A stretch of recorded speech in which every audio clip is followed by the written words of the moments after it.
के बीच गुजरात और हिमाचल के भी अपडेट्स आपको हम बता रहे हैं। हिमाचल में लगभग स्थिति साफ है। रुझानों के मुताबिक कांग्रेस सरकार बना रही है। गुजरात में प्रचंड बहुमत के साथ बीजेपी एक बार फिर सत्ता में लौट रही है।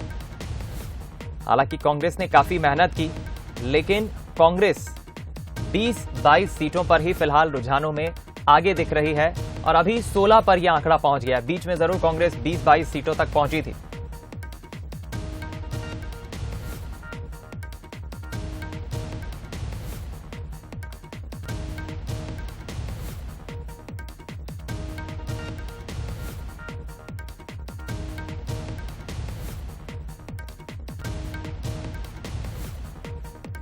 गुजरात में भाजपा ऐतिहासिक जीत दर्ज करती दिखाई दे रही है। काउंटिंग के रुझानों के मुताबिक भाजपा गुजरात की 182 सीटों में से 48 सीटें जीत चुकी है और 105 सीटों पर आगे चल रही है। यानी गुजरात में भाजपा 150 का आंकड़ा पार कर चुकी है। एक नया प्रचंड बहुमत के साथ रिकॉर्ड भी भारतीय जनता पार्टी ने चुनाव में बनाया है। रुझान अब नतीजों में अगर तब्दील होते हैं तो भाजपा 1985 में कांग्रेस की 149 सीटों को जीतने का रिकॉर्ड तोड़ देगी।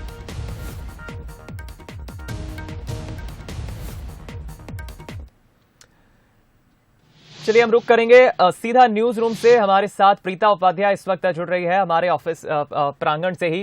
प्रीता, जाहिर है कि गुजरात चुनाव को लेकर जो तैयारी भारतीय जनता पार्टी ने की थी, शायद बीजेपी के नेताओं को भी नहीं पता था कि एक प्रचंड बहुमत के साथ आंकड़ा 150 के पार पहुंच जाएगा। कांग्रेस का भी आंकड़ा 149 का पार्टी तोड़ देगी। किन किन सीटों पर बीजेपी आगे दिख रही है और कांग्रेस के कौन से वो बड़े चेहरे जो आगे बढ़त बनाए हुए हैं?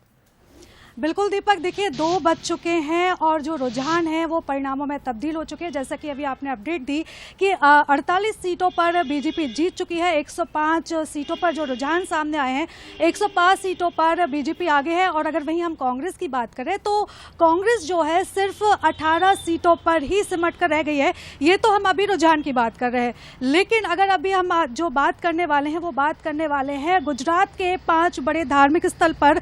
वहां पर बीजेपी और कांग्रेस की क्या स्थिति है। और अगर हम 2017 के चुनाव की बात करें, 2017 की इससे पहले की बात करें, तो जो मुकाबला था वो बीजेपी का 99 रहा था और कांग्रेस को जो सीटें मिली थी वो 77 सीटें मिली थी। तो चलिए अब हम दीपक हम आपको बताएंगे कि 5 बड़े जो धार्मिक स्थल हैं उधर बीजेपी और कांग्रेस की क्या स्थिति है। और गुजरात के जो सबसे बड़े 2 धार्मिक स्थल है वो माने जाते हैं सोमनाथ और द्वारका।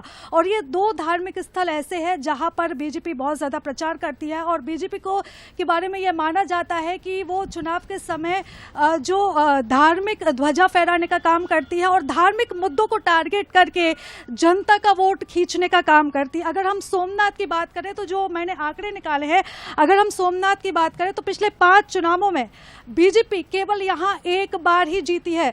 2007 में ही बीजेपी यहां पर जीती थी और पिछले 4 बार से कांग्रेस यहां पर जीतती आ रही थी।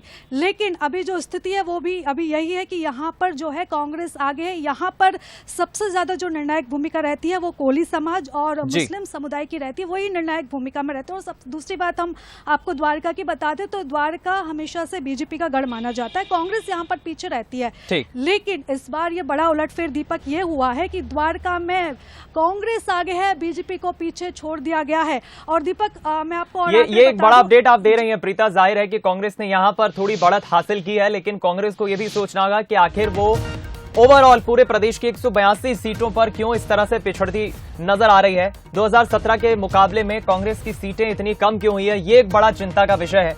बहुत शुक्रिया आपका प्रीता इस बातचीत के लिए और ये अपडेट गुजरात के प्रमुख धार्मिक विधानसभा सीटों का अपडेट हम तक पहुंचाने के लिए।